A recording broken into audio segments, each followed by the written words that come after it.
വിഷയ സംഗ്രഹം. കഴിഞ്ഞ ദിവസങ്ങളിൽ നമ്മൾ അർജുനന്റെ ചോദ്യത്തിന്റെ ഉത്തരമായിട്ട് ഭഗവാൻ ഒരു സ്ഥിതപ്രജ്ഞന്റെ ലക്ഷണങ്ങൾ പറയുന്ന ഭാഗമാണ് വായിച്ചുകൊണ്ടിരിക്കുന്നത്. ഭഗവാൻ കൃഷ്ണാബോധത്തിൽ ഉറച്ച അല്ലെങ്കിൽ ബുദ്ധിയോഗത്തിൽ ഉറച്ച ഒരു വ്യക്തിയുടെ ലക്ഷണങ്ങൾ അർജുനന് പറഞ്ഞു കൊടുക്കുകയാണ്. അർജുനൻ ചോദിച്ചിട്ടുണ്ടായിരുന്നു, ഒരു സ്ഥിതപ്രജ്ഞന്റെ ലക്ഷണങ്ങൾ എന്തൊക്കെയാണ്? സ്ഥിതപ്രജ്ഞസ്യ കാ ഭാഷ സമാധിസ്ഥസ്യ കേശവ സ്ഥിതധീ കിം പ്രഭാഷേത കിമാസീത വ്രജേത. ഒരു സ്ഥിതപ്രജ്ഞന്റെ ലക്ഷണം എന്താണ്? അദ്ദേഹത്തിനെ കണ്ടാൽ എങ്ങനെയിരിക്കും? അദ്ദേഹം എന്താണ് സംസാരിക്കുന്നത്? അദ്ദേഹത്തിന്റെ നടപ്പും ഇരിപ്പും ഒക്കെ, അതിലൊക്കെയുള്ള പ്രത്യേകത എന്താണ്? അദ്ദേഹത്തിന്റെ മനോഭാവം എന്താണ്? ഇക്കാര്യങ്ങളൊക്കെ അർജുനൻ ചോദിച്ചിട്ടുണ്ടായിരുന്നു. അപ്പോൾ ഭഗവാനിൽ വിശ്വാസം ഉറച്ച, ബുദ്ധിയോഗത്തിൽ ഉറച്ചിരിക്കുന്ന ഒരു വ്യക്തിയുടെ ലക്ഷണങ്ങളാണ് പറയുന്നത്. ആദ്യത്തെ ലക്ഷണം തന്നെ ഭഗവാൻ പറഞ്ഞത്, ആ വ്യക്തിക്ക് ഭൗതികമായിട്ടുള്ള കാമങ്ങളിൽ നിന്ന് മുക്തി ലഭിച്ചിട്ടുണ്ടാകും. ഭൗതികമായിട്ടുള്ള നേട്ടങ്ങൾക്ക് വേണ്ടി അദ്ദേഹം കഠിനാധ്വാനം ചെയ്യുന്നില്ല, അല്ലെങ്കിൽ അതല്ല അദ്ദേഹത്തിന്റെ ജീവിത ലക്ഷ്യം. അദ്ദേഹത്തിന്റെ ജീവിത ലക്ഷ്യം ഭഗവാനെ പ്രാപിക്കുക എന്നുള്ളതാണ്. നേരത്തെ തന്നെ ഭഗവാൻ ബുദ്ധിയോഗത്തിന്റെ തുടക്കത്തിൽ തന്നെ പറഞ്ഞിട്ടുണ്ടായിരുന്നു, വ്യവസായാത്മിക ബുദ്ധി ഏകേഹ കുരുനന്ദന.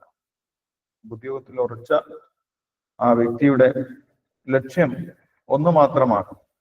എന്താണ് ഒരേ ഒരു ലക്ഷ്യം? ആ പരമപുരുഷനായിട്ടുള്ള ഭഗവാനെ പ്രാപിക്കുക എന്നുള്ളതാണ് ആ വ്യക്തിയുടെ ലക്ഷ്യം. അതുകൊണ്ട് അദ്ദേഹത്തിന് ഒരുപാട് മറ്റ് അനേകം ആഗ്രഹങ്ങൾ ഉണ്ടായിരിക്കുകയില്ല എന്ന് പറഞ്ഞിട്ടുണ്ടായിരുന്നു. ബഹുശാഖാഹി അനന്താശ്ച ബുദ്ധയോ അവ്യവസായിന. ആ ബുദ്ധിയോഗത്തിൽ ഉറക്കാത്തവർക്കാണ് ഒരുപാട് ഭൗതികമായിട്ടുള്ള കാമനകളൊക്കെ ഉള്ളത്. പക്ഷെ ബുദ്ധിയോഗത്തിൽ ഉറച്ച വ്യക്തിക്ക് അദ്ദേഹത്തിന്റെ ലക്ഷ്യം എന്താണെന്ന് വ്യക്തമായിട്ട് അറിയുന്നത് കൊണ്ട് മറ്റ് ഒരുപാട് കാമങ്ങൾ, ഭൗതികമായിട്ടുള്ള ആഗ്രഹങ്ങളൊന്നും ഉണ്ടാവുകയില്ല എന്ന് പറഞ്ഞിട്ടുണ്ടായിരുന്നു. അപ്പോൾ അത് തന്നെയാണ് ഇവിടെ ഭഗവാൻ ആദ്യത്തെ ലക്ഷണമായിട്ട് പറയുന്നത്. 55ാമത്തെ ശ്ലോകത്തിൽ നമ്മൾ കഴിഞ്ഞ ദിവസം കണ്ടിട്ടുണ്ടായിരുന്നു, പ്രജഹാദി യഥാകാമാൻ സർവാൻ പാർത്ഥ മനോഗതാൻ ആത്മന്യേവ ആത്മനാ തുഷ്ട സ്ഥിതപ്രജ്ഞ തദോച്യതേ. അദ്ദേഹത്തിന്റെ ഉള്ളിലുള്ള മനസ്സങ്കല്പങ്ങളിൽ നിന്നുണ്ടാകുന്ന കാമം എല്ലാം പോയിട്ടുണ്ട്. കാമം ഇന്ദ്രിയ തൃപ്തിക്ക് വേണ്ടിയിട്ടുള്ള പ്രവർത്തനമാണ്. അതിൽ നിന്നും എല്ലാം അദ്ദേഹത്തിന് മുക്തി നേടാൻ സാധിച്ചിട്ടുണ്ട്. അതല്ല ജീവിതത്തിന്റെ ലക്ഷ്യം എന്ന് അദ്ദേഹത്തിന് പൂർണ്ണമായിട്ടും ബോധ്യപ്പെട്ടിട്ടുണ്ട്. പിന്നെ എന്താണ് പറയുന്നത്? ആത്മന്യേവ ആത്മനാദുഷ്ട സ്ഥിതപ്രജ്ഞതോച്യതേ. ആ വ്യക്തിക്ക് സന്തോഷത്തിന് വേണ്ടി, തുഷ്ടിക്ക് വേണ്ടി, തൃപ്തിക്ക് വേണ്ടി ഭൗതികമായിട്ടുള്ള നേട്ടങ്ങൾ ഉണ്ടാകേണ്ട ആവശ്യമില്ല. കാരണം അദ്ദേഹത്തിന് സന്തോഷം ലഭിക്കുന്നത്, തൃപ്തി ലഭിക്കുന്നത് എവിടുന്നാണ്? ഉള്ളിൽ നിന്നും തന്നെയാണ്. ആത്മന്യേവ ആത്മനാ തുഷ്ട സ്ഥിതപ്രജ്ഞ തദോച്യതേ. അദ്ദേഹത്തിന് തൃപ്തി ലഭിക്കുന്നത് പുറമേ നിന്നുള്ള കാര്യങ്ങളിൽ നിന്നല്ല. പുറമെ എന്തെങ്കിലും ഇന്ദ്രിയ സംതൃപ്തി ലഭിക്കുന്നത് കൊണ്ടല്ല അദ്ദേഹത്തിന് സംതൃപ്തി ഉണ്ടാകുന്നത്, തുഷ്ടി ഉണ്ടാകുന്നത്. പിന്നെ എവിടുന്നാണ്? ആത്മന്യേവ ആത്മനാ തുഷ്ട. ഉള്ളിൽ നിന്ന് തന്നെയാണ്, ആ പരമാത്മാവിൽ നിന്നാണ് അദ്ദേഹത്തിന് സംതൃപ്തി ഉണ്ടാകുന്നത്. കാരണം അദ്ദേഹം ഭഗവാന് സേവനം ചെയ്യുന്നു. ഭഗവാനെ സേവനം ചെയ്യുന്ന സമയത്ത് ഭഗവാൻ സന്തുഷ്ടനാകുന്നു. ആ ഭഗവാൻ സന്തുഷ്ടനാകുന്ന സമയത്ത് അദ്ദേഹത്തിന് തൃപ്തി ഉണ്ടാകും. അങ്ങനെയാണ് അദ്ദേഹത്തിന് സന്തോഷം ലഭിക്കുന്നത്, തൃപ്തി ലഭിക്കുന്നത്, തുഷ്ടി ലഭിക്കുന്നത് എന്ന് പറഞ്ഞു. അതുകൊണ്ട് ഭൗതികമായിട്ടുള്ള നേട്ടങ്ങളും കോട്ടങ്ങളും ഒന്നും അദ്ദേഹത്തിനെ ബാധിക്കുന്നില്ല എന്ന് അടുത്ത ശ്ലോകത്തിൽ പറഞ്ഞിട്ടുണ്ട്. ദുഃഖേഷു അനുവിഘ്നമനാഹ സുഖേഷു വിഗതസ്പൃഹ വീതരാഗ ഭയക്രോധ സ്ഥിതധീർ മുനിരുച്യതേ. എന്തെങ്കിലും ദുഃഖം ഉണ്ടാകുന്ന സമയത്ത് അതിൽ നിരാശപ്പെട്ടിരിക്കുന്നില്ല. എനിക്കെന്തോ നഷ്ടപ്പെട്ടു പോയി എന്ന് പറഞ്ഞിട്ട് നിരാശപ്പെട്ടിരിക്കുന്നില്ല.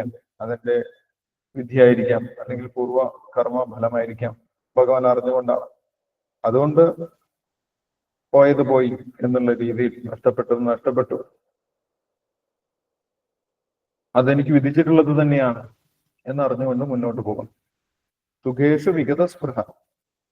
സുഖം, എന്തെങ്കിലും ഭൗതികമായിട്ടുള്ള നേട്ടം ഉണ്ടാകുന്ന സമയത്ത് അതിൽ അത്യധികമായിട്ട് ഉന്മാദത്തിൽ ആഹ്ലാദിക്കുന്നില്ല. അത് ഭഗവാന്റെ അനുഗ്രഹം കൊണ്ട് ലഭിച്ചു എന്ന് പറഞ്ഞ് മുന്നോട്ട് പോകും.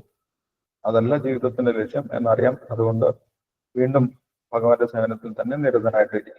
സുഖേഷു വിഗത സുഖ വീതരാഗ ഭയക്രോധ സ്ഥിതധീർ മുനിരുച്യത്തെ. രാഗത്തിൽ നിന്നും ഭയത്തിൽ നിന്നും ക്രോധത്തിൽ നിന്നും മുക്തി നേടിയിട്ടുള്ള വ്യക്തിയാണ്. ഭൗതികമായിട്ടുള്ള വസ്തുക്കളോട് അധികമായിട്ട് രാഗമില്ല, അറ്റാച്ച്മെന്റ് ഇല്ല. ഭയത്തിൽ നിന്നും ക്രോധത്തിൽ നിന്നും മുക്തി നേടിയിട്ടുള്ള ഭയം ഉണ്ടാകുന്നത് ഭഗവാന്റെ സംരക്ഷണത്തിൽ നിന്ന് പുറത്തു പോകുന്ന സമയത്താണ് ഭയമുണ്ടാകുന്നത്. അല്ലെ, ഭഗവാൻ എന്നെ സംരക്ഷിക്കാനുണ്ട് എന്ന് ഉറച്ച വിശ്വാസമുള്ള ഒരു വ്യക്തിക്ക് ഭയക്കേണ്ട ആവശ്യമില്ല. അല്ലെ, സീതാദേവിയുടെ കാര്യം നമ്മൾക്കറിയാം. അശോകവനിയിൽ സീതാദേവി 10 മാസം രാമനെ കാണാതെ ഇരുന്നു. എല്ലാ ദിവസവും രാവണൻ സീതാദേവിയെ കാണാൻ വരും. തനിക്ക് വശംവദയാകുന്നതിന് വേണ്ടി എല്ലാ ദിവസവും രാവണൻ വന്ന് സീതാദേവിയോട് പല രീതിയിലും സംസാരിക്കും. പലപ്പോഴും ഭീഷണിപ്പെടുത്തുകയൊക്കെ ചെയ്യും. മറ്റുള്ള ചുറ്റും കൂടിയിട്ടുള്ള രാക്ഷസിമാരോട് നിർദ്ദേശിക്കും, നിങ്ങൾ സീതാദേവിയെ പറഞ്ഞ് അനുനയിപ്പിക്കണം, ഏതു വിധത്തിലെങ്കിലും എന്റെ വശംവദയാക്കണം. നിങ്ങൾക്ക് വേണമെങ്കിൽ നല്ല രീതിയിൽ സംസാരിക്കാം, അല്ലെങ്കിൽ ഭീഷണിപ്പെടുത്താം, ഇതൊക്കെ ചെയ്യാം.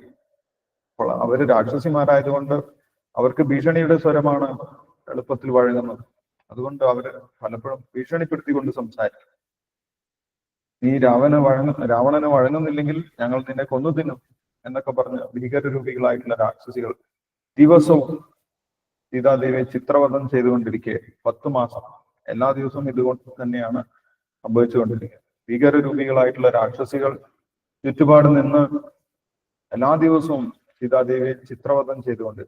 പക്ഷെ സീതാദേവിക്ക് മറ്റാരും കൂടെ ഉണ്ടായിരുന്നില്ല, ഒറ്റയ്ക്കായിരുന്നു. രാക്ഷസന്മാരുടെ രാജ്യത്തിലാണ് സീതാദേവി എത്തിപ്പെട്ടിട്ടുള്ളത്. അപ്പോൾ അങ്ങനെയുള്ള അവസ്ഥയിൽ പോലും സീതാദേവിക്ക് ഭയമുണ്ടായിരുന്നില്ല. കാരണം എന്താണ്? ശ്രീരാമചന്ദ്ര ഭഗവാൻ തന്നെ സംരക്ഷിക്കും എന്നുള്ള ഉറച്ച വിശ്വാസം സീതാദേവിക്ക് ഉണ്ടായിരുന്നു. അതാണ് അഭയം എന്ന്. ശ്രീരാമചന്ദ്ര ഭഗവാനിൽ പൂർണ്ണമായിട്ടും സംരക്ഷണം എടുത്തിട്ടുള്ളത് കൊണ്ട് സീതാദേവിക്ക് ഭയം ഉണ്ടായിരുന്നില്ല. ഭഗവാൻ എന്നെ സംരക്ഷിക്കും എന്നുള്ള ഉറച്ച വിശ്വാസം. ഇത്രയും വലിയ ദുർഘടമായിട്ടുള്ള അവസ്ഥയിൽ, വലിയ ക്ലേശങ്ങൾക്ക് നടുവിലും സീതാദേവിക്ക് ഭയമുണ്ടായിരുന്നില്ല. ആ അഭയത്തിന്റെ ഒരേ ഒരു കാരണം എന്താണ്? എന്തെങ്കിലും ഭൗതികമായിട്ടുള്ള വസ്തുക്കൾ ഉള്ളത് കൊണ്ടല്ല, സ്വത്തോ സമ്പത്തോ ഉള്ളത് കൊണ്ടല്ല, ഭഗവാൻ എന്നെ രക്ഷിക്കും എന്നുള്ള ഒരൊറ്റ വിശ്വാസം. അതിലാണ് അഭയം ഉണ്ടാകുന്നത്. അപ്പോൾ ഭഗവാനിൽ ശരണം പ്രാപിച്ച വ്യക്തിക്ക് മാത്രമാണ് ഭയത്തിൽ നിന്ന് മുക്തി നേടാൻ സാധിക്കുക. ആ ഭയത്തിൽ നിന്നും മുക്തി തന്നെയാണ് ഭഗവാൻ കൊടുക്കുന്നതും. ഭഗവാനെ ശരണം പ്രാപിച്ചവർക്ക് മാത്രമേ അഭയം ഉണ്ടാവുക. അപ്പോൾ അങ്ങനെ ബുദ്ധിയോഗത്തിൽ ഉറച്ച വ്യക്തിക്ക് അഭയം ഉണ്ടാകും എന്നാണ് അവിടെ പറയുന്നത്. വീതരാഗ ഭയക്രോധ, ഭയത്തിൽ നിന്നും മുക്തി ഉണ്ടാകും, അഭയം ഉണ്ടാകും എന്ന് പറഞ്ഞു. ക്രോധത്തിൽ നിന്നും മുക്തി ഉണ്ടാകും. ക്രോധത്തിൽ നിന്ന് എങ്ങനെയാണ് മുക്തി ഉണ്ടാകുന്നത്? എങ്ങനെയാണ് ക്രോധം ഉണ്ടാകുന്നത്? എന്തെങ്കിലും വസ്തുവിനെ കുറിച്ച് ആഗ്രഹിച്ചു, എന്തെങ്കിലും നേടണമെന്ന് ആഗ്രഹിച്ചു, അത് കിട്ടാതിരിക്കുമ്പോഴാണ് ക്രോധം ഉണ്ടാകുന്നത്. അപ്പോൾ ഭക്തൻ ഭൗതികമായിട്ടുള്ള നേട്ടത്തിന് വേണ്ടി ആഗ്രഹിക്കുന്നില്ല, അപ്പോൾ അത് കിട്ടിയില്ലെങ്കിൽ കുഴപ്പമില്ല, അതുകൊണ്ട് ഭയം ഉണ്ടാകുന്നില്ല. ഭയത്തിന്റെയും അതേപോലെ ക്രോധത്തിന്റെയും ഒക്കെ വേരറുക്കാൻ ഭഗവാനിലുള്ള ശരണം പ്രാപിക്കൽ സഹായിക്കും എന്നാണ് പറയുന്നത്. ഭഗവാനിൽ ഉറച്ചു നിന്ന് കഴിഞ്ഞാൽ പിന്നെ ഭയവുമില്ല, ക്രോധവുമില്ല, അതിന്റെ രണ്ടിന്റെ ആവശ്യമില്ല. അങ്ങനെയുള്ള ഭഗവാനിൽ ഉറച്ച വ്യക്തിയാണ് ഭഗവാൻ സ്ഥിതധീർ മുനി എന്ന് വിളിച്ചിട്ടുള്ളത്. സ്ഥിതധീർ മുനി രുച്യതയെ, സാധാരണ മുനിയല്ല, സ്ഥിതധീർ മുനി, ഭഗവാനിൽ ഉറച്ചിട്ടുള്ള, ഭഗവാന്റെ സംരക്ഷണത്തിൽ പൂർണ്ണമായിട്ടും വിശ്വാസമുള്ള, ബുദ്ധിയോഗത്തിൽ ഉറച്ചു നിൽക്കുന്ന, കൃഷ്ണാബോധത്തിൽ ഉറച്ചു നിൽക്കുന്ന മുനിയായിട്ട് ഭഗവാൻ പറഞ്ഞിട്ടുണ്ടായിരുന്നു. അത്രയും ഭാഗം നമ്മൾ കഴിഞ്ഞ ദിവസം വായിച്ചു. യെസ്, ഇനി നമ്മൾക്ക് വായിക്കാനുള്ളത് 57-ാമത്തെ ശ്ലോകം മുതലാണ്. യസ് സർവത്രാൻ അഭിസ്നേഹ തത്തത്പ്രാപ്യ ശുഭാശുഭം ന അഭിനന്ദതി ന ദ്വേഷ്ടി തസ്യ പ്രജ്ഞ പ്രതിഷ്ഠിത. യസ് സർവത്രാൻ അഭിസ്നേഹ തത്തത്പ്രാപ്യ ശുഭാശുഭം ന അഭിനന്ദതി ന ദ്വേഷ്ടി തസ്യ പ്രജ്ഞ പ്രതിഷ്ഠിത. എന്താണ് ഭഗവാൻ പറയുന്നത് നമുക്ക് നോക്കാം. വിവർത്തനം ഭാവാർത്ഥം വായിക്കാം, അതിനുശേഷം നമ്മൾക്ക് ഡിസ്കസ് ചെയ്യാം. ചെറിയ ഭാവാർത്ഥമാണ് 57-ാമത്തെ ശ്ലോകം. ആരാണ് വായിക്കുന്നത്?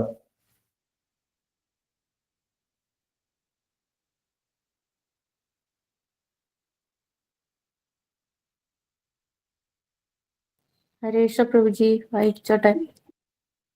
ഓക്കെ, ഗീതാമാതാജി വായിച്ചു.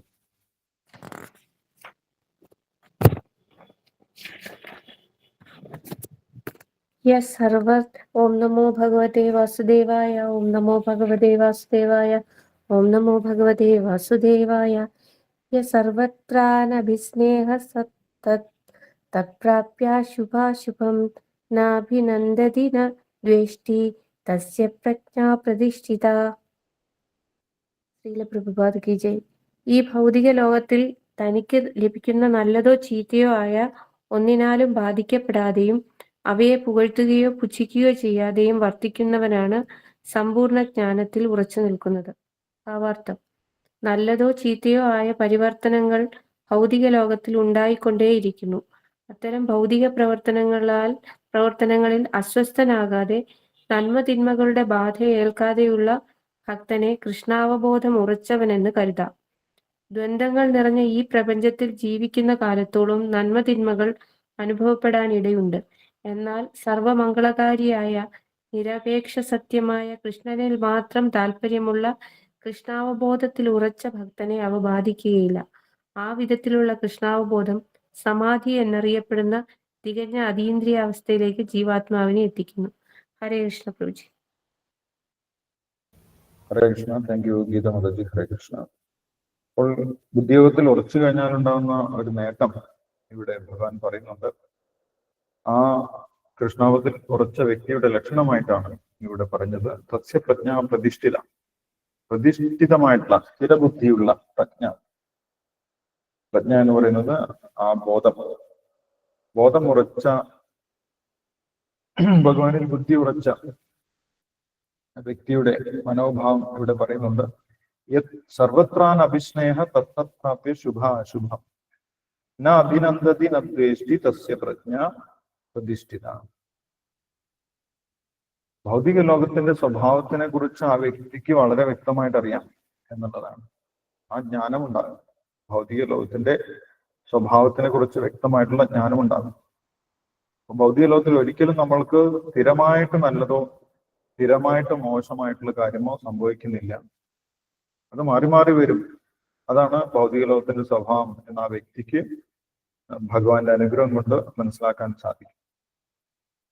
അപ്പോൾ എന്തെങ്കിലും ദുഃഖം സംഭവിക്കുന്ന സമയത്ത് അത് മാറും. കുറച്ചു കഴിഞ്ഞാൽ ആ അവസ്ഥയിൽ നിന്നും മാറ്റം വരും. സുഖം വരുന്ന സമയത്തും അതും മാറും. ഇതും സ്ഥിരമായിട്ടുള്ളതല്ല എന്ന് രണ്ടവസ്ഥയും ഒരേപോലെ കൈകാര്യം ചെയ്യാൻ ആ വ്യക്തിക്ക് സാധിക്കുമെന്നാണ് പറയുന്നത്. രണ്ടിനാലും ബാധിക്കപ്പെടുന്നില്ല എന്നാണ് പറയുന്നത്. കൃഷ്ണാബോധത്തിൽ കുറച്ചു കഴിഞ്ഞാൽ ഒരു വ്യക്തിക്ക് മാനസികമായിട്ടുള്ള അസ്വസ്ഥതകൾ ഉണ്ടാകുന്നില്ല.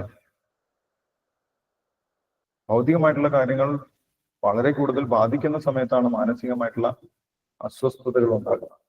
ഭഗവാനിൽ ഉറച്ച വ്യക്തിക്ക് ഈ ഭൗതിക ലോകത്തിന്റെ സ്വഭാവത്തിനെ കുറിച്ച് അറിയുന്നത് കൊണ്ട് ഈ ഭൗതിക ലോകത്തിൽ സുഖമോ ദുഃഖമോ സ്ഥിരമായിട്ടുണ്ടാകുന്നില്ല. അത് മാറി മാറി വരികയാണ് ചെയ്യുന്നത് എന്ന് വ്യക്തമായിട്ട് അറിയാൻ സാധിക്കും. ഭഗവാൻ നേരത്തെ തന്നെ പറഞ്ഞിട്ടുള്ളതാണ്. മത്ര സ്പർശാസ്തു കൗന്ദേയ ശീതോഷ്ണ സുഖ ദുഃഖത. സുഖവും ദുഃഖവും വേനൽക്കാലവും മഴക്കാലം പോലെയാണ്, മാറി മാറി വരും. എല്ലാ കാലത്തും മഴക്കാലം ഉണ്ടാവുന്നില്ല. മഴക്കാലം കുറച്ചു കാലം ഉണ്ടാവും, അത് കഴിഞ്ഞാൽ അത് മാറും. പിന്നെ വേനൽക്കാലം എല്ലാ കാലത്തും ഉണ്ടാവുന്നില്ല, അത് കഴിഞ്ഞ് വീണ്ടും കാലാവസ്ഥ മാറും. അതുപോലെയാണ്. അപ്പോൾ ജീവിതത്തില് എല്ലാ സമയവും ഒരുപോലെ ആവുന്നില്ല. ദുഃഖം സംഭവിക്കുന്ന സമയത്ത് കുറച്ചു കഴിഞ്ഞാൽ അത് മാറും എന്ന വ്യക്തിക്കറിയാം. സുഖം വരുന്ന സമയത്തും അതിന് മാറ്റം വരും എന്ന വ്യക്തിക്ക്. അതുകൊണ്ട് അതിൽ അഹങ്കരിക്കുന്നോ അല്ലെങ്കിൽ അതിൽ അതിയായിട്ട് സന്തോഷിക്കുന്നോ ഇല്ല. രണ്ടവസ്ഥയിലും ഒരേപോലെ മുന്നോട്ട് പോകാൻ സാധിക്കുമെന്നാണ് പറയുന്നത്. അപ്പോൾ അത് കൃഷ്ണാബോധത്തിൽ ഭഗവാന്റെ ഭക്തി ഉറച്ചു കഴിഞ്ഞാൽ ലഭിക്കുന്ന ഒരു നേട്ടമാണ്. ഭൗതികമായിട്ടുള്ള ചുറ്റുപാടുകൾ കൊണ്ട് ബാധിക്കപ്പെടാത്ത മനസ്സുണ്ടാകും. എല്ലാം ഭഗവാന്റെ അറിവോടുകൂടി തന്നെയാണ് സംഭവിക്കുന്നത് എന്ന് ആ വ്യക്തിക്ക് കുറച്ച് മനസ്സിലാക്കാൻ സാധിക്കും. അതുകൊണ്ട് തന്നെ കുറിച്ച് ഒരു വ്യക്തി മോശമായിട്ട് സംസാരിച്ചാലോ അല്ലെങ്കിൽ ഒരു വ്യക്തി വളരെ പുകഴ്ത്തി പറഞ്ഞാലും ആ വ്യക്തിക്ക് വലിയ മാറ്റം സംഭവിക്കുന്നില്ല. സർവത്രാൻ അഭിസ്നേഹ തത്പ്രാപ്യ ശുഭാശുഭം ന അഭിനന്ദതി ന ദ്വേഷ്ടി തസ്യ പ്രജ്ഞ പ്രതിഷ്ഠിത. എന്തെങ്കിലും നല്ല കാര്യത്തിനെ വല്ലാതെ പുകഴ്ത്തി പറയുകയോ അല്ലെങ്കിൽ എന്തെങ്കിലും മോശം സംഭവിച്ചു കഴിഞ്ഞാൽ അതിനെ പുച്ഛിക്കുകയോ അല്ലെങ്കിൽ വല്ലാതെ നിരാശപ്പെടുകയോ ചെയ്യുന്നില്ല. രണ്ടവസ്ഥയിലും ന അഭിനന്ദതി ന ദ്വേഷ്ടി തസ്യ പ്രജ്ഞ പ്രതിഷ്ഠിത. അങ്ങനെയുള്ള പ്രജ്ഞയാണ് സ്ഥിരബുദ്ധി എന്നാണ് പറയുന്നത്. അല്ലെ, നമുക്ക് സാധാരണഗതിയിൽ എന്തെങ്കിലും സംഭവിക്കുന്ന സമയത്ത് തെറ്റായിട്ടുള്ള കാര്യങ്ങൾ മോശമായിട്ട് നമ്മൾ പ്രതീക്ഷിക്കാതെ എന്തെങ്കിലും സംഭവിക്കുന്ന സമയത്ത് നമ്മൾക്ക് വലിയ വേവലാതി ഉണ്ടാകും. നമ്മുടെ മനസ്സ് അത് തന്നെ പറഞ്ഞുകൊണ്ടിരിക്കും, നമ്മളോട് അത് തന്നെ പറയും. അപ്പൊ ആരാണ് നമ്മൾക്ക് ദുഃഖമുണ്ടാക്കുന്നത്? നമ്മുടെ മനസ്സാണ് ദുഃഖം ഉണ്ടാക്കുന്നത്. എന്തെങ്കിലും മോശമായിട്ടുള്ള കാര്യം സംഭവിച്ചു, മനസ്സ് അതിനെക്കുറിച്ച് വീണ്ടും പറയാതിരിക്കുകയാണെങ്കിൽ നമ്മൾക്ക് ദുഃഖമില്ല. പക്ഷെ നമ്മുടെ മനസ്സ് അത് തന്നെ പറഞ്ഞുകൊണ്ടിരിക്കും. അല്ലേ, നിനക്ക് അല്ലായിരുന്നു, വളരെ തെറ്റായി പോയി, എന്തുകൊണ്ടാണ് നിനക്കിത് സംഭവിച്ചത് എന്നൊക്കെ പറഞ്ഞ് മനസ്സ് വീണ്ടും വീണ്ടും നമ്മളെ ദുഃഖിപ്പിച്ചുകൊണ്ടിരിക്കും. അപ്പോൾ അങ്ങനെയുള്ള ഒരു മാനസികാവസ്ഥയിൽ നിന്ന് ഉയർന്നു വരാൻ സാധിക്കും എന്നുള്ളതാണ്. ഭഗവാനിൽ ഉറച്ച ഒരു മനസ്സ് അങ്ങനെ വീണ്ടും വീണ്ടും ആ വ്യക്തിയെ ദുഃഖിപ്പിക്കുന്നില്ല. എന്തെങ്കിലും സംഭവിച്ചിട്ടുണ്ടെങ്കിൽ അത് ഭഗവാന്റെ അറിവോടുകൂടിയാണ് എന്നുള്ള ബോധത്തിൽ ആ മനസ്സ് ഉറച്ചു നിൽക്കും. വീണ്ടും ഭഗവാന്റെ സേവനത്തിലേക്ക് പോകാനും ആ വ്യക്തിക്ക് സാധിക്കും. അങ്ങനെയുള്ള ആ ഒരു മനസ്സിനെയാണ് സ്ഥിതപ്രജ്ഞ എന്ന് ഭഗവാൻ പറയുന്നത്. സസ്യപ്രജ്ഞ പ്രതിഷ്ഠിതമായിട്ടുള്ള പ്രജ്ഞ, ഉറച്ച ബുദ്ധി എന്ന് പറയുന്നത്. ഭഗവാനിൽ ഉറച്ച ബുദ്ധി എന്ന് പറയുന്നത് രണ്ടവസ്ഥകളിലും ഒരേപോലെ തന്നെ സ്ഥിതി ചെയ്യാൻ സാധിക്കും. ഇനി അടുത്ത ശ്ലോകത്തിൽ ആ പ്രജ്ഞ എങ്ങനെയാണ് ലഭിക്കുന്നത്, അതാർക്കാണ് ലഭിക്കുന്നത് എന്ന് ഭഗവാൻ പറയുന്നുണ്ട്. യഥാ സംഹരതേ ഛായം കൂർമോങ്കാനീവ സർവശഃ ഇന്ദ്രിയാണീന്ദ്രിയാർത്ഥേഭ്യ തസ്യ പ്രജ്ഞ പ്രതിഷ്ഠിത.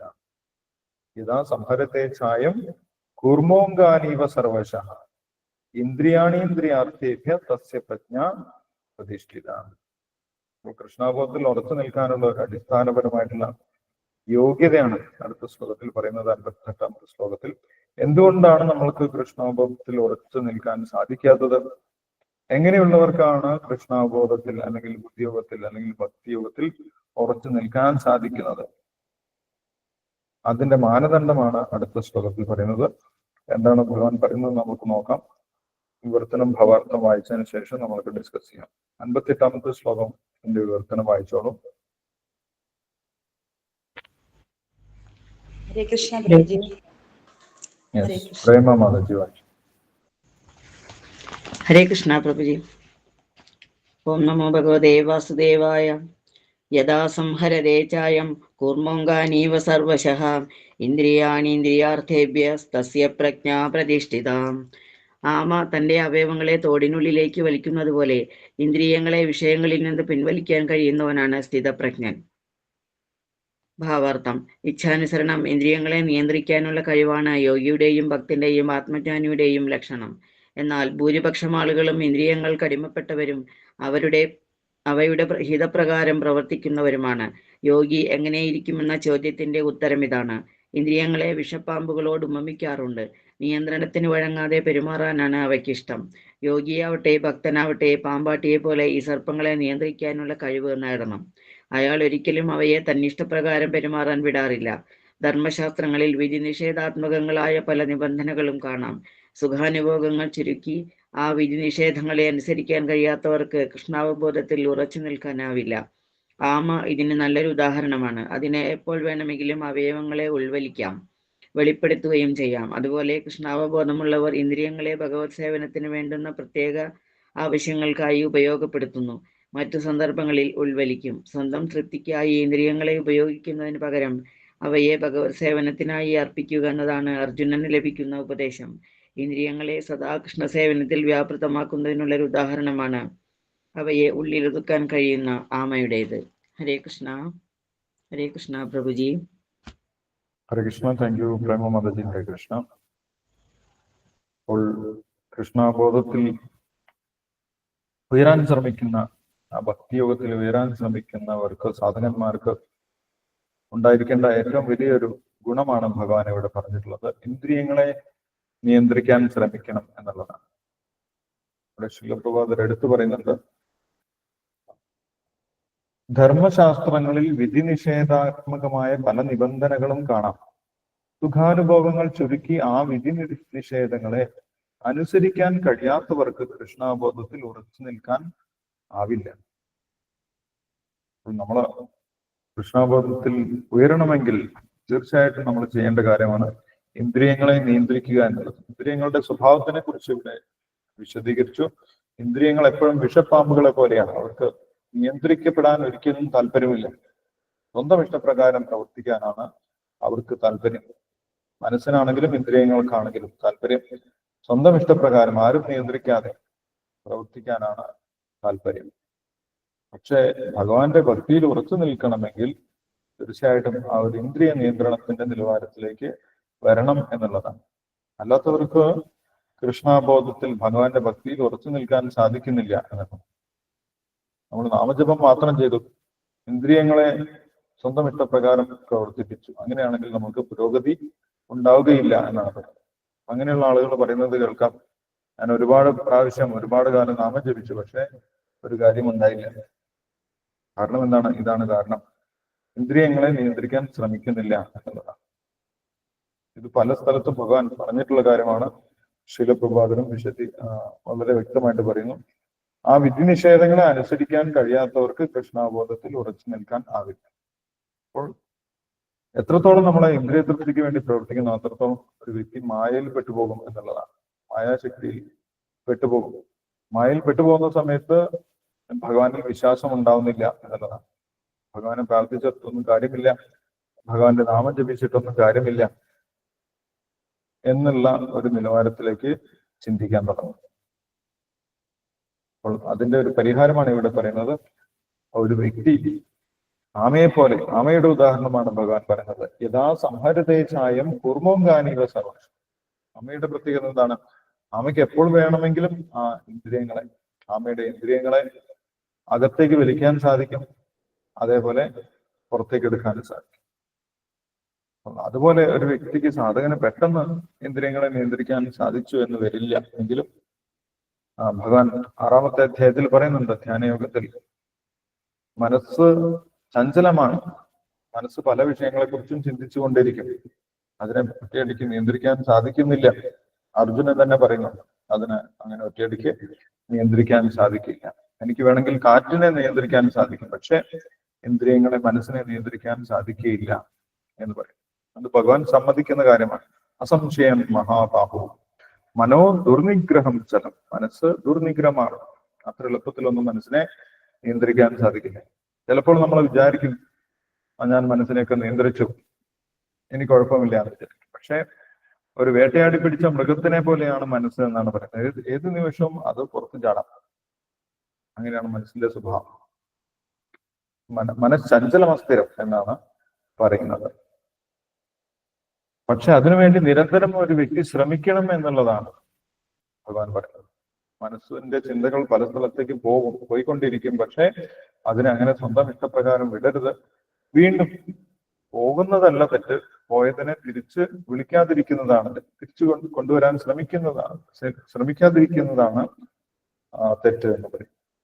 മനസ്സ് പല ഭാഗത്തേക്കും ചിതറിപ്പോകുന്നത് സ്വാഭാവികമാണ്. പക്ഷെ അതിനെ തിരിച്ചു വീണ്ടും ഭഗവാന്റെ സേവനത്തിലേക്ക് കൊണ്ടുവരാതിരുന്നു കഴിഞ്ഞാൽ പിന്നെ നമ്മൾക്ക് അതിനെ നിയന്ത്രിക്കാൻ സാധിക്കില്ല എന്നതാണ്. എത്രത്തോളം അതിനെ അനിയന്ത്രിതമായിട്ട് വിട്ടോ അത്രത്തോളം അത് ശക്തി പ്രാപിക്കും. പിന്നെ അത് പറയുന്നത് നമ്മൾ കേൾക്കേണ്ടി വരും. മനസ്സും ഇന്ദ്രിയങ്ങളും പറയുന്നത് കേൾക്കേണ്ടി വരും. അപ്പൊ മനസ്സിനെയും ഇന്ദ്രിയങ്ങളെയും നിയന്ത്രിക്കുന്നത് ചില ആളുകൾ പറയും നമ്മള് മനസ്സിനെ സ്വതന്ത്രമായിട്ട് വിടണം, ഒരു സമയത്ത് അത് മടുത്തിട്ട് പിന്നെ തിരിച്ചു വന്നോളൂ. അങ്ങനെ ഒരു അവസ്ഥയില്ല. ഇന്ദ്രിയങ്ങൾക്ക് ഒരിക്കലും തൃപ്തി ഉണ്ടാവുന്നില്ല എന്നുള്ളതാണ് അല്ലെ. ഇന്ദ്രിയങ്ങളെ തൃപ്തിപ്പെടുത്തിക്കൊണ്ട് നിയന്ത്രിക്കാൻ ശ്രമിക്കുന്നത് തീയിലേക്ക് എണ്ണ ഒഴിച്ചുകൊണ്ട് തീ കെടുത്താൻ ശ്രമിക്കുന്ന പോലെയാണ്. തീ കെടുത്തണമെങ്കിൽ നമ്മൾ അതിലേക്ക് വീണ്ടും എണ്ണ ഒഴിച്ചത് കൊണ്ട് കാര്യമില്ല, അത് കൂടുതൽ കത്തുകയാണ് ചെയ്യുന്നത്. പക്ഷെ ഇന്ദ്രിയങ്ങളെ നിയന്ത്രിക്കണമെങ്കിൽ അത് പറയുന്നത് കേൾക്കാതിരിക്കുകയാണ് വേണ്ടത് എന്നാണ്. ഇന്ദ്രിയങ്ങൾ പറയുന്നത് കേൾക്കാതിരിക്കുകയാണ് വേണ്ടത് എന്ന് പറയും. അപ്പോൾ അങ്ങനെ ഇന്ദ്രിയങ്ങളെ നിയന്ത്രിക്കാൻ ശ്രമിക്കുന്ന ഒരു വ്യക്തിക്ക് ഭഗവാന്റെ അനുഗ്രഹം ഉണ്ടാകും. ഭഗവാനോട് പ്രാർത്ഥിക്കുന്ന സമയത്ത് ഭഗവാന്റെ അനുഗ്രഹം ഉണ്ടാകും. അങ്ങനെ ക്രമേണ ഇന്ദ്രിയങ്ങളുടെയും മനസ്സിന്റെയും ഉപദ്രവങ്ങൾ ഇല്ലാതാവുകയാണ് ചെയ്യുന്നത്. അങ്ങനെയുള്ള ഒരവസ്ഥ, ഇന്ദ്രിയങ്ങളെ നിയന്ത്രിക്കാനുള്ള കഴിവ് ഒരു യോഗിയുടെ ലക്ഷണമാണ്, അല്ലെങ്കിൽ സ്ഥിതപ്രജ്ഞന്റെ ലക്ഷണമാണ് എന്നിവിടെ ഭഗവാൻ പറഞ്ഞു കൊടുക്കുകയാണ്. യഥാ സംഹരതേജായം കൂർമോങ്കാനിവ സർവശ ഇന്ദ്രിയാണി ഇന്ദ്രിയാർത്ഥേഭ്യ സസ്യപ്രജ്ഞ പ്രതിഷ്ഠിത. ഇന്ദ്രിയങ്ങളെ നിയന്ത്രിക്കുന്ന വ്യക്തിയാണ് ബുദ്ധിമാൻ അല്ലെങ്കിൽ സ്ഥിതപ്രജ്ഞൻ. ഇന്ദ്രിയങ്ങളെ സ്വന്തം ഇഷ്ടപ്രകാരം കയറൂരി വിടുന്നവനല്ല സ്ഥിതപ്രജ്ഞൻ എന്നാണ് പറയുന്നത്. ഇത് ഇന്നത്തെ കാലത്ത് ആളുകൾക്ക് ചിലപ്പോൾ പരിചയം പോലും ഇല്ലാത്ത വിഷയമാണ് അല്ലെ. നമ്മുടെ വിദ്യാലയങ്ങളിലോ അല്ലെങ്കിൽ വിദ്യാഭ്യാസ സ്ഥാപനങ്ങളിലോ ഒന്നും ഇങ്ങനെയുള്ള ഇന്ദ്രിയ നിയന്ത്രണത്തിനെ കുറിച്ചോ മനസ്സിന്റെ നിയന്ത്രണത്തെ കുറിച്ചോ ഒന്നും പഠിപ്പിക്കുന്നില്ല. വേറെ പല വിഷയങ്ങളെ കുറിച്ചാണ് പഠിപ്പിക്കുന്നത്. അപ്പോൾ ഇവിടെ ഭഗവാൻ പറയുന്നു, ഇന്ദ്രിയങ്ങളെ നിയന്ത്രിക്കാൻ സാധിക്കുന്നവനാണ് യഥാർത്ഥത്തിൽ സ്ഥിതപ്രജ്ഞൻ എന്നാണ് പറയുന്നത്. അങ്ങനെയുള്ള വ്യക്തിക്കാണ് ബുദ്ധിയോഗത്തിൽ ഉറച്ചു നിൽക്കാൻ സാധിക്കുന്നത്, ഭഗവാന്റെ വിശ്വാസത്തിൽ ഉറച്ചു നിൽക്കാൻ സാധിക്കുന്നത്. ഇന്ദ്രിയ തൃപ്തിക്ക് വേണ്ടി പ്രവർത്തിക്കുന്ന സമയത്ത് നമ്മുടെ ബുദ്ധി നഷ്ടപ്പെട്ടു പോകുമെന്നാണ് പറയുന്നത്. ഇന്ദ്രിയാർത്ഥാൻ വിമൂഢാത്മ നിത്യാചാര ഉച്ചതേ ഭഗവാൻ പറയും. ഇന്ദ്രിയാർത്ഥാൻ വിമൂഢാത്മ, ഇന്ദ്രിയ തൃപ്തിക്ക് വേണ്ടി പ്രവർത്തിക്കുന്ന സമയത്ത് എന്ത് സംഭവിക്കും? ആ ബുദ്ധി നഷ്ടപ്പെട്ടു പോകും. മായയാ അപഹൃതജ്ഞാന ആസുരം ഭാവമാസല്ല ഭോഗൈശ്വര്യ പ്രസക്താനാം തയ അപഹൃത ചേതസ. പല സ്ഥലത്തും ഭഗവാൻ പറഞ്ഞിട്ടുണ്ട്. ഭോഗൈശ്വര്യ പ്രസക്താനാം തയ അപഹൃത ചേതസ. നമ്മുടെ ബുദ്ധി, ആ ചേതസ് അപഹരിക്കപ്പെട്ടു പോകും. മായ കാത്തു നിൽക്കുകയാണ്, എപ്പോഴാണ് ഇവന്റെ ബുദ്ധി എടുത്തു കൊണ്ടുപോകേണ്ടത് എന്ന് പറഞ്ഞിട്ട് എപ്പോഴും കാത്തു നമ്മുടെ കൂടെ തന്നെ ഉണ്ടാകും. അതുകൊണ്ട് അത്രയ്ക്കും ഒരു ജാഗ്രത പുലർത്തണം എന്നാണ് പറയുന്നത്. ഒരു സാധകൻ ഭഗവാന്റെ ഭക്തിയിൽ ഉയരാൻ ശ്രമിക്കുന്ന വ്യക്തി വളരെ ജാഗ്രതയുള്ളവനായിരിക്കണം. ഒരു വേട്ടക്കാരൻ ഒരു മാനിനെ വേട്ടയാടി പിടിച്ചാലും അതിനെ ചങ്ങല കൊണ്ട് ബന്ധിക്കും, അല്ലെങ്കിൽ അതിനെ വലയിലാക്കി വെക്കും, അല്ലെങ്കിൽ അത് ഏത് നിമിഷവും ചാടി പുറത്തു പോകാം. അതേപോലെ മനസ്സിനെ നിയന്ത്രിക്കാൻ വലിയ ബുദ്ധിമുട്ടാണ്. അപ്പോൾ ആ വ്യക്തി അത്രയും ജാഗ്രതയുള്ളവനായിരിക്കണം എന്നാണ് പറയുന്നത്. അങ്ങനെയുള്ളവർക്ക് കൃഷ്ണബോധത്തിൽ ഭഗവാന്റെ ഭക്തിയിൽ ഉറച്ചു നിൽക്കാൻ സാധിക്കും. അവർക്ക് ഭഗവാന്റെ സംരക്ഷണം അനുഭവപ്പെടും. ഭഗവാന്റെ സംരക്ഷണം അനുഭവപ്പെടുന്ന ഒരു വ്യക്തിക്ക് ഭഗവാനുണ്ടോ ഭഗവാൻ ഇല്ലയോ എന്നുള്ള സംശയമൊന്നും ഉണ്ടാവില്ല. ഭഗവാൻ എന്റെ കൂടെ തന്നെയുണ്ട്, ഭഗവാന്റെ സംരക്ഷണം എപ്പോഴും ഉണ്ട് എന്ന വ്യക്തിക്ക് അനുഭവിക്കാൻ സാധിക്കും. അങ്ങനെയുള്ള വ്യക്തിയോട് ഭഗവാൻ ഇല്ല എന്നൊന്നും പറഞ്ഞിട്ട് കാര്യമില്ല. പക്ഷേ ഇന്ദ്രിയ തൃപ്തിയിൽ മാത്രം വ്യാപരിക്കുന്ന ഒരു വ്യക്തിക്ക് ഭഗവാനെ കുറിച്ച് അറിയാൻ സാധിക്കും. യോഗമായ സമാവൃത, ഭഗവാൻ മൂടപ്പെട്ട അവസ്ഥയിലായിരിക്കും ആ വ്യക്തിക്ക് ഭഗവാനെ കുറിച്ച് അറിയാൻ സാധിക്കും. അപ്പോൾ പിന്നെ ഭഗവാന്റെ സേവനത്തിൽ ഉറച്ചു നിൽക്കാനും സാധിക്കും. ഭഗവാന്റെ ഭക്തിയൊന്നും ചെയ്തിട്ട് കാര്യമില്ല എന്നുള്ള ഒരു നിഗമനത്തിലേക്ക് ആ വ്യക്തി എത്തിച്ചേരും. അപ്പോൾ അതിന്റെ പ്രധാന കാരണം ഇന്ദ്രിയ നിയന്ത്രണമില്ലാത്തതാണ് എന്ന് നമുക്കിവിടെ മനസ്സിലാക്കാൻ സാധിക്കും. അതാണ് ശ്രീല പൂർവാന്തർ പറയുന്നത്. അങ്ങനെയുള്ളവർക്ക് കൃഷ്ണാബോധത്തിൽ ഉറച്ചു നിൽക്കാൻ സാധിക്കില്ല. അപ്പൊ നമ്മൾ പറയും സാധാരണ ഭക്തിയോഗം എന്ന് പറയുന്നത് വളരെ എളുപ്പമാണെന്ന് പറയും.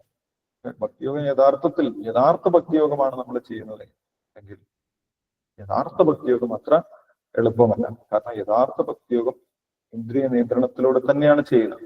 മനസ്സിനെയും ഇന്ദ്രിയങ്ങളെയും നിയന്ത്രിക്കാൻ ശ്രമിച്ചുകൊണ്ട് തന്നെയാണ് ചെയ്യുന്നത്. അങ്ങനെയുള്ളവർക്ക് മാത്രമേ ഭഗവാനിൽ വിശ്വാസം ഉറപ്പിച്ച് നിർത്താൻ സാധിക്കുകയുള്ളൂ എന്നിവിടെ വിശദീകരിക്കും. ഇനി എങ്ങനെയാണ് ഇന്ദ്രിയങ്ങളെ നിയന്ത്രിക്കുന്നത്, അതിനുള്ള പദ്ധതി എന്താണ് എന്നാണ് അടുത്ത ശ്ലോകത്തിൽ പറയുന്നത്. നമുക്ക് അതുകൂടി വായിക്കാം.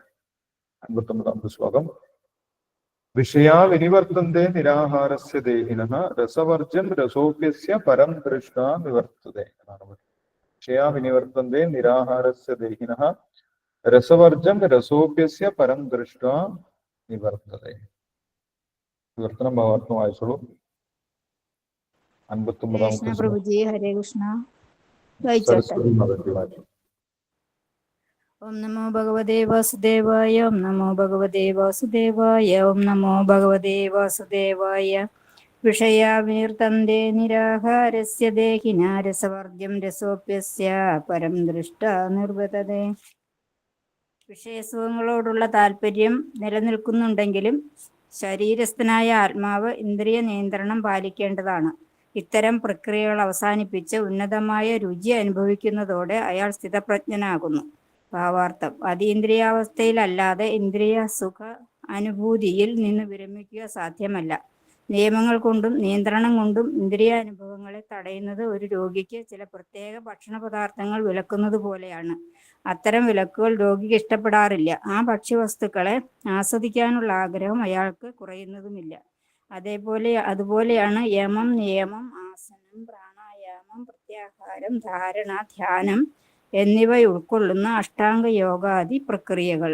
ബുദ്ധി കുറഞ്ഞവർക്കായി വിധിക്കപ്പെട്ടിട്ടുള്ളതാണ്. കൃഷ്ണാവബോധത്തിന്റെ പുരോഗമനത്തിൽ പരമപുരുഷനായ കൃഷ്ണ ഭഗവാന്റെ സൗന്ദര്യം ആസ്വദിച്ചവനാവട്ടെ ജഡമായ ഭൗതിക പദാർത്ഥങ്ങളിൽ ആസക്തി തീരെ ഉണ്ടാവില്ല. ആത്മീയ ജീവിതത്തിന്റെ മുന്നേറ്റത്തിൽ അല്പബുദ്ധികളായ പൊതുവിദ്യാർത്ഥികൾക്ക് വിധിക്കപ്പെട്ടവയാണ് നിബന്ധനകളെല്ലാം. എന്നാൽ കൃഷ്ണാവബോധത്തിന്റെ രസം ലഭിച്ചു തുടങ്ങുന്നത് വരെ മാത്രമേ ഈ നിബന്ധനകളുടെ ആവശ്യമുള്ളൂ. ശരിക്കും കൃഷ്ണാവബോധം ഉദിച്ചവനാകട്ടെ തുച്ഛ വിഷയങ്ങളിലുള്ള ആസക്തി തനിയെ നശിക്കും. ഹരേ കൃഷ്ണ പ്രഭുജി. ഹരേ കൃഷ്ണ.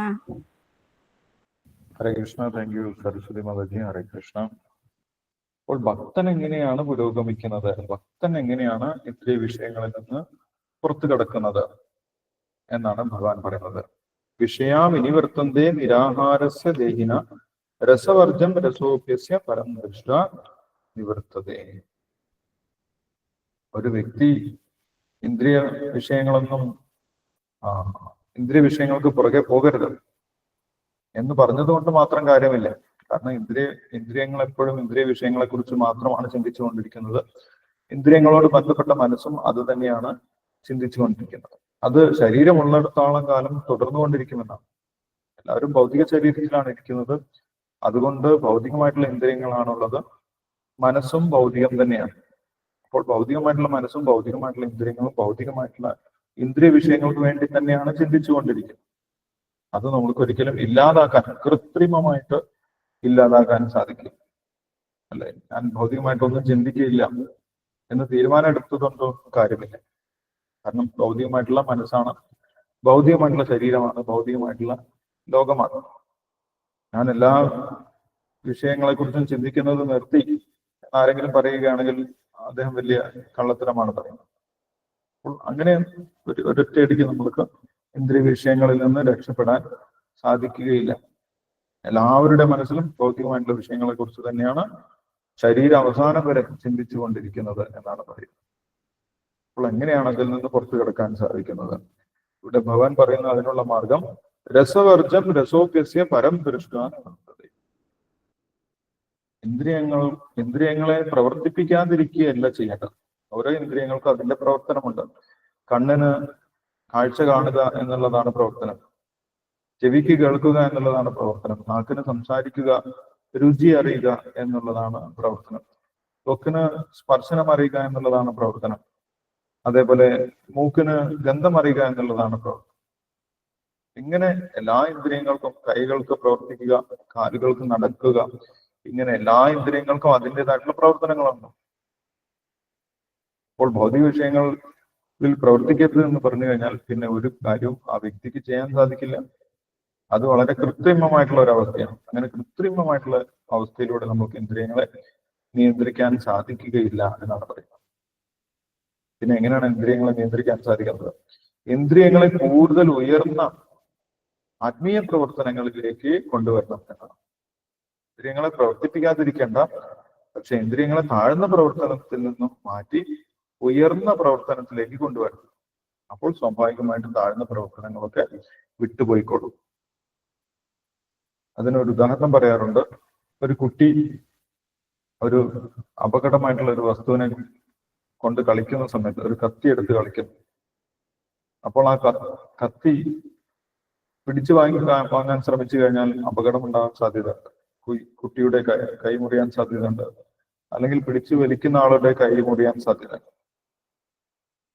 അപ്പോൾ അതിനു പകരം എന്ത് ചെയ്താൽ മതി? ആ കുട്ടിക്ക് കൂടുതൽ ഇഷ്ടപ്പെട്ട എന്തെങ്കിലും കളിപ്പാട്ടം കൊടുത്താൽ മതി. കൂടുതൽ ഇഷ്ടപ്പെട്ട എന്തെങ്കിലും കളിപ്പാട്ടം കൊടുക്കുന്ന സമയത്ത് ആ കുട്ടി താനേ ആ കത്തി ഉപേക്ഷിക്കും, എന്നിട്ട് തനിക്ക് ഇഷ്ടപ്പെട്ട കളിപ്പാട്ടം സ്വീകരിക്കും. അപ്പൊ ആ ഒരു മാർഗമാണ്, ആ ഒരു മെത്തേഡാണ് ഭഗവാൻ ഇവിടെ പറഞ്ഞു തരുന്നത്. നമ്മളെ മനസ്സിൽ ഒന്നും ചിന്തിക്കാതിരിക്കേണ്ട ആവശ്യമില്ല, ഇന്ദ്രിയങ്ങളെ ഒന്നും പ്രവർത്തിപ്പിക്കാതിരിക്കേണ്ട ആവശ്യമില്ല. പക്ഷെ അതിനെ കൂടുതൽ ഉയർന്ന ചിന്തകളിലേക്കും കൂടുതൽ ഉയർന്ന പ്രവർത്തനങ്ങളിലേക്കും കൊണ്ടുവരണം എന്നുള്ളതാണ്. അപ്പോൾ താഴ്ന്ന പ്രവർത്തനം സ്വാഭാവികമായിട്ടും ഇല്ലാതായിക്കോളും. പരം ദൃഷ്ട നിവർത്തതേന രസവർജ്യം രസോപ്യസ്യ. കൂടുതൽ ഉയർന്ന രുചി കൊടുക്കുക. ഉയർന്ന രുചി കൊടുക്കുന്ന സമയത്ത് താഴ്ന്ന രുചി വിട്ടുപോയിക്കോളും എന്നുള്ളതാണ്.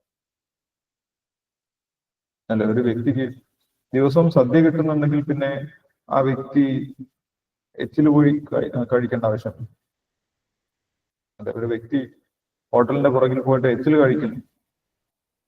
ആ വ്യക്തി എച്ചില് കഴിക്കുന്നതിൽ നിന്ന് എങ്ങനെ ഒഴിവാക്കാൻ സാധിക്കും? ആ വ്യക്തിക്ക് നല്ല സദ്യ കൊടുത്താൽ മതി, പിന്നെ അതിന് ഉച്ചിഷ്ടം കഴിക്കേണ്ട ആവശ്യമില്ല. നല്ല ഭക്ഷണം കിട്ടിയാൽ പിന്നെ അതിന് അദ്ദേഹത്തിന് തൃപ്തിയാകും. അതേപോലെയാണ് മനസ്സിനും ഇന്ദ്രിയങ്ങൾക്കും ഉയർന്ന പ്രവർത്തനം കൊടുക്കണമെന്നാണ്. എന്താണ് ഉയർന്ന പ്രവർത്തനം? ഉയർന്ന പ്രവർത്തനം ഭഗവാന്റെ സേവനമാണ്.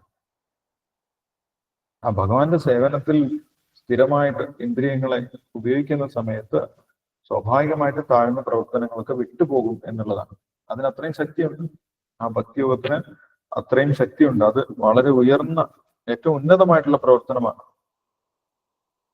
അതുകൊണ്ട് കാലക്രമേണ നമ്മൾക്ക് ബോധ്യപ്പെടും, ഇതുകൊണ്ട് എൻ്റെ മനസ്സ് ശുദ്ധമാകുന്നുണ്ട്, എൻ്റെ ഇന്ദ്രിയങ്ങൾ ശുദ്ധമാകുന്നുണ്ട്, താഴ്ന്ന ചിന്തകളൊക്കെ പോകുന്നുണ്ട് എന്ന് നമുക്ക് പ്രത്യക്ഷത്തിൽ മനസ്സിലാക്കാൻ സാധിക്കുമെന്നുള്ളതാണ്. പ്രത്യക്ഷാവഗമം ധർമ്മ്യം സുസുഖം കർത്തുമഭ്യം. വളരെ ഈസിയാണ് അല്ലെ? നാക്കിനും കണ്ണുകൾക്കും ചെവിക്കും എല്ലാവർക്കും ആവശ്യമുള്ളതൊക്കെ കൊടുക്കാം. അവരെ പ്രവർത്തനം നിർത്തേണ്ട ആവശ്യമില്ല. നാക്കിന് സംസാരിക്കാൻ താല്പര്യമുണ്ട്, അത് എത്ര വേണമെങ്കിലും സംസാരിച്ചോട്ടെ. ആരെക്കുറിച്ച് സംസാരിച്ചാൽ മതി? ഭഗവാനെ കുറിച്ച് സംസാരിച്ചാൽ മതി. സതതം കീർത്തയന്തോമാ ഭഗവാൻ പറയുന്നു. 24 മണിക്കൂറും സംസാരിച്ചോളൂ. പക്ഷെ ആരെക്കുറിച്ച് സംസാരിക്കണം? ഭഗവാനെ കുറിച്ച് സംസാരിക്കണം. കീർത്തനീയ സദാ ഹരി. ചൈതന്യ മഹാപ്രഭു പറയുന്നത് അത് തന്നെയാണ്. കീർത്തനീയ സദാ ഹരി. എപ്പോഴും ഭഗവാനെ കീർത്തിച്ചോളൂ. സതതം കീർത്തയന്തോമാ. ഭഗവാൻ പറയുന്നു, എന്നെ എല്ലാ സമയത്തും കീർത്തിക്കൂ. ചൈതന്യ മഹാപ്രഭു പറയുന്നു, കീർത്തനീയ സദാഹരി. എല്ലാ സമയത്തും ഭഗവാനെ കുറിച്ച് സംസാരിക്കൂ, ഭഗവാനെ കീർത്തിക്കൂ, ഭഗവാന്റെ നാമം കീർത്തിക്കൂ. അപ്പോൾ നാക്കിനെ മൗനത്തിൽ ഇരുത്തേണ്ട ആവശ്യമില്ല, മൗനവ്രതം എടുക്കേണ്ട ആവശ്യമില്ല. കൃത്രിമമായിട്ട് നമ്മൾ എത്ര നേരം മൗനവ്രതത്തിലിരിക്കും? നമ്മൾക്ക് സംസാരിക്കാനാണ് ഇഷ്ടം. അപ്പോൾ എന്ത് ചെയ്യാം? ഭഗവാനെ സംബന്ധിച്ച വിഷയങ്ങൾ സംസാരിക്കാം. ഭഗവാനെ സംബന്ധിച്ച കാര്യങ്ങൾ മറ്റുള്ളവർക്ക് പറഞ്ഞു കൊടുക്കാം. യാരേ ദേഖോ താരേ കഹോ കൃഷ്ണ ഉപദേശം. കൃഷ്ണൻ എന്താണ് പറഞ്ഞത്? ഭഗവത്ഗീതയിൽ ഭഗവാൻ എന്താണ് പറഞ്ഞത്? ഇതെല്ലാവർക്കും പറഞ്ഞു കൊടുക്കാം. ഭാഗവതത്തിൽ ഭഗവാനെ കുറിച്ച് എന്തൊക്കെയാണ് പറഞ്ഞത്? ഇതെല്ലാവർക്കും പറഞ്ഞു കൊടുക്കാം. ഇത് പരമമായിട്ടുള്ള പ്രവൃത്തിയാണ്, ഉയർന്ന പ്രവൃത്തിയാണ്. ആ ഉയർന്ന പ്രവൃത്തി നമ്മൾ ചെയ്യുന്ന സമയത്ത് നാക്കുകൊണ്ട് നമ്മൾ ചെയ്യുന്ന മോശം പ്രവൃത്തിയൊക്കെ ഇല്ലാതാവും. നമ്മൾ മറ്റുള്ളവരെ കുറിച്ച് മോശമായിട്ടൊന്നും സംസാരിക്കുന്നില്ല, അല്ലെ? മറ്റുള്ളവരെ കുറ്റം പറയുന്നില്ല, അങ്ങനെയുള്ള പ്രവൃത്തികളൊന്നും ചെയ്യുന്നില്ല. ഭഗവാൻ എന്താണോ പറഞ്ഞത് അത് വീണ്ടും വീണ്ടും പറയുക. പരം ദൃഷ്ട നിവർത്തത. പിന്നെ നാക്കിന് കൊടുക്കാവുന്നത് രുചികരമായിട്ടുള്ള ഭക്ഷണങ്ങൾ കൊടുക്കാം. അത് നാക്കിന് ഇഷ്ടമാണ്. അതെങ്ങനെ കൊടുക്കാം? ഭഗവാന് നിവേദിച്ചതിന് ശേഷം കൊടുക്കാം. ഭഗവാന് കൊടുത്ത പ്രസാദം. യജ്ഞശിഷ്ടാശന സന്തവും ഉച്ചന്തേ സർവകിൽപിഷേ എന്ന് ഭഗവാൻ പറയും. ആ യജ്ഞത്തിന് സമർപ്പിച്ച ശേഷം പ്രസാദമായി കഴിക്കുന്ന സമയത്ത് നമ്മുടെ എല്ലാവിധ ദോഷങ്ങളും അതുകൊണ്ട് തന്നെ ഇല്ലാതാവും. അപ്പോൾ നാക്കിനെ വയറിനെ പട്ടിണിക്കിടേണ്ട ആവശ്യമില്ല, നാക്കിനൊന്നും കൊടുക്കാതിരിക്കേണ്ട ആവശ്യമില്ല. അങ്ങനെ ഇരിക്കുന്ന സമയത്ത് അങ്ങനെ നമ്മൾ പട്ടിണി കിടക്കുകയാണെങ്കിലും നമ്മൾ ഭക്ഷണത്തിനെ കുറിച്ചാണ് ചിന്തിക്കുക, അല്ലെ? അങ്ങനെ നമ്മൾ കഴിക്കാതെ ഭക്ഷണത്തിനെ കുറിച്ച് ചിന്തിച്ചത് കൊണ്ട് നമ്മുടെ ആ വാസന, അത് ഉപയോഗിക്കാനുള്ള ആ വാസന ഇല്ലാതാകുന്നില്ല. അതിന് കൊടുക്കാം, പക്ഷെ എങ്ങനെ കൊടുക്കണം? എല്ലാം ഭഗവാനുമായിട്ട് ബന്ധപ്പെടുത്തി കൊടുക്കണം. അതിനെയാണ് യോഗം എന്ന് ഭഗവാൻ പറഞ്ഞിട്ടുള്ളത്. യത് കരോഷി യദസ്നാസി യത് ജുഹോഷി ദദാസി യത് തപസ്യസി കൗന്ദേയ തത്കുരുഷമതർപ്പണം.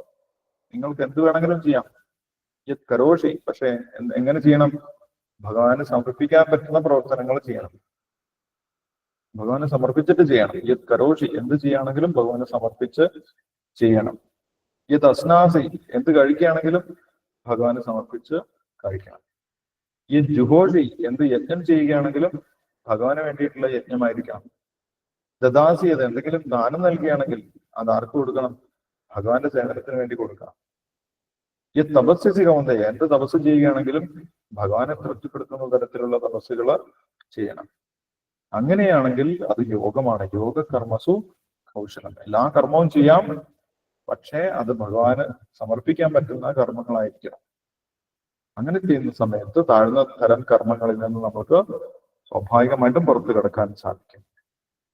ആ ഒരു മെത്തേഡാണ് ഭഗവാൻ ഇവിടെ പറയുന്നത്. രസവർജം രസോപ്യസ്യ പരം ദൃഷ്ട നിവർത്തത. അങ്ങനെ ഉയർന്ന പ്രവൃത്തികൾ ചെയ്യുന്ന സമയത്ത് നമ്മൾക്ക് അതിലൊരു രുചി കിട്ടും. ഭഗവാന്റെ ഒരു ഉള്ളിൽ നിന്നുള്ള പ്രേരണ നമ്മൾക്കുണ്ടാകും. ഭഗവാനെ കുറിച്ച് സംസാരിക്കുന്ന സമയത്ത് ഭഗവാൻ തന്നെ നമ്മളെ സഹായിക്കും. കൂടുതൽ കൂടുതൽ ഭഗവാനെ കുറിച്ചുള്ള അറിവ് നമ്മൾക്ക് കിട്ടും. എത്രത്തോളം നമ്മൾ ഭഗവാനെ സേവിക്കുന്നു അത്രത്തോളം ഭഗവാൻ നമ്മൾക്ക് അറിവ് നൽകും. ഇതൊക്കെ നമുക്ക് മനസ്സിലാക്കാനും സാധിക്കും, അല്ലെ? ഭഗവാൻ പറയുന്നുണ്ട്, ദദാമി ബുദ്ധിയോഗം യശാം സതതയുക്താനാം ഭജതാം പ്രീതിപൂർവകം. ആരാണോ സന്തോഷത്തോടുകൂടി ഭഗവാനെ സേവിക്കാൻ ആരംഭിക്കുന്നത് ആ വ്യക്തിക്ക് ഞാൻ കൂടുതൽ കൂടുതൽ ബുദ്ധി കൊടുക്കും, ഭഗവാനെ കുറിച്ചുള്ള ബുദ്ധി കൊടുക്കും.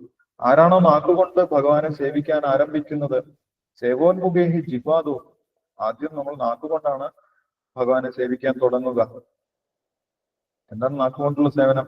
ഹരേ കൃഷ്ണ കൃഷ്ണ കൃഷ്ണ ഹരേ ഹരേ, ഹരേ രാമ രാമ രാമ ഹരേ ഹരേ. ഭഗവാന്റെ നാമം ജപിക്കുക, അതേപോലെ ഭഗവാന്റെ പ്രസാദം കഴിക്കുക. ഇത് വളരെ ഈസിയാണ്. സുസുഖം കർത്തുമവ്യം. അങ്ങനെ ചെയ്യുന്ന സമയത്ത് എന്ത് സംഭവിക്കും? സ്വയമേവ സ്ഫുരത്യത.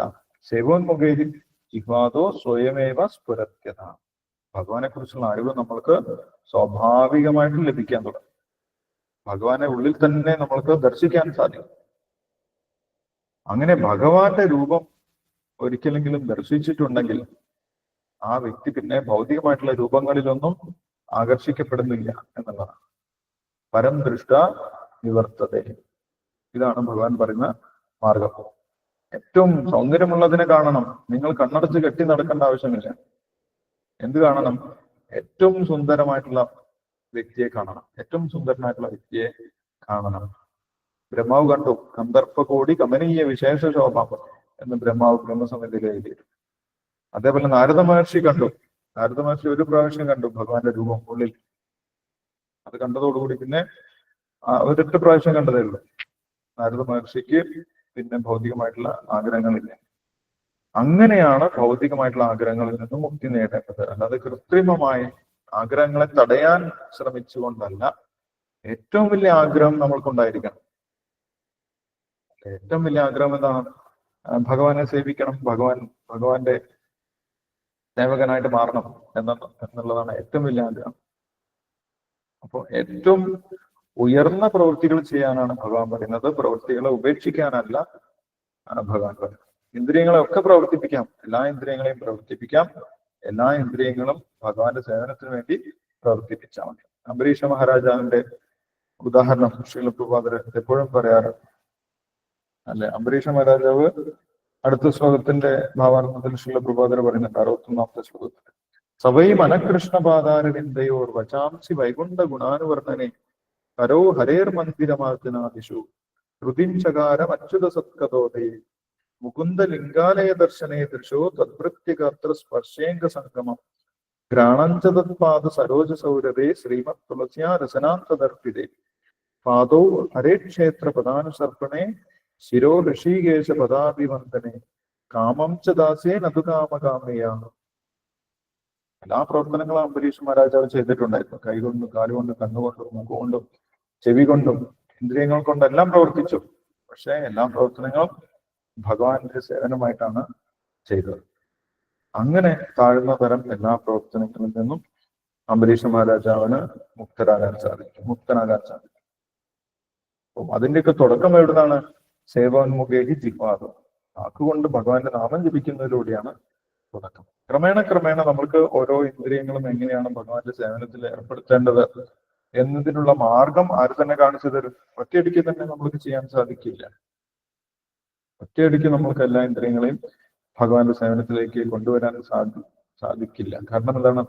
അതിനൊരു ശുദ്ധീകരണം ആവശ്യം. ശുദ്ധമായിട്ടുള്ള ഇന്ദ്രിയങ്ങൾ കൊണ്ടാണ് ഭഗവാനെ സേവിക്കാൻ സാധിക്കുന്നത്. കാരണം ഭഗവാൻ പവിത്രമാണ്.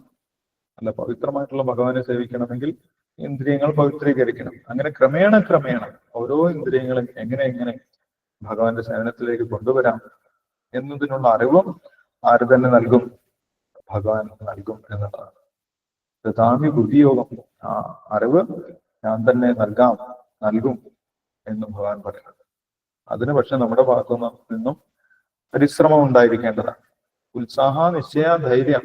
നമുക്ക് ഉത്സാഹം ഉണ്ടായിരിക്കേണ്ടതാണ്, നമുക്ക് ക്ഷമയുണ്ടായിരിക്കേണ്ടതാണ്, നമ്മൾക്ക് സ്ഥിരതയുണ്ടായിരിക്കേണ്ടതാണ്.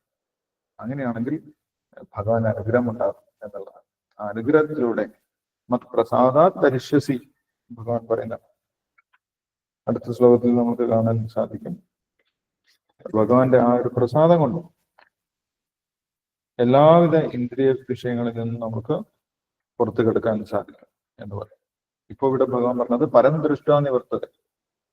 ഉയർന്ന രജ്ജു ലഭിക്കുന്ന സമയത്ത്, ഭഗവാനുമായിട്ട് ബന്ധപ്പെടുന്ന സമയത്ത് താഴ്ന്ന എല്ലാ തരം കർമ്മങ്ങളിൽ നിന്നും പുറത്തു കിടക്കാൻ സാധിക്കും. അതാണ് ഭഗവാൻ പറയുന്ന ആ ബുദ്ധിയോഗം. അതിൽ കൂടുതൽ പ്രവർത്തനങ്ങളാണുള്ളത്. പ്രവർത്തനങ്ങൾ നിർത്തുകയല്ല ചെയ്യുന്നത്, കൂടുതൽ പ്രവർത്തിക്കുകയാണ് ചെയ്യുന്നത് എന്ന് നമുക്ക് മനസ്സിലാക്കാൻ സാധിക്കും. ഓക്കെ.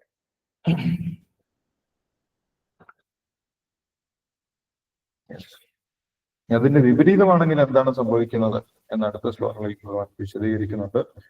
ഭഗവാന് വേണ്ടി പ്രവർത്തിക്കുന്നതിന് പകരം ഇന്ദ്രിയ വിഷയങ്ങൾക്ക് വേണ്ടിയാണ് പ്രവർത്തിക്കുന്നതെങ്കിൽ എങ്ങനെയാണ് ഒരു മനുഷ്യൻ തരം താഴ്ന്നു പോകുന്നത്? അതിന്റെ ഓരോ സ്റ്റെപ്പും സ്റ്റെപ്പ് ബൈ സ്റ്റെപ്പ് ആയിട്ട് ഭഗവാൻ പറഞ്ഞു തരുന്നുണ്ട്. നമുക്ക് അടുത്ത ദിവസം വായിക്കാം. ഇപ്പോൾ വായിച്ച കാര്യങ്ങളിൽ എന്തെങ്കിലും സംശയം ഉണ്ടെങ്കിൽ നമുക്കിപ്പോൾ ഡിസ്കസ് ചെയ്യാം. ഹരേ കൃഷ്ണ.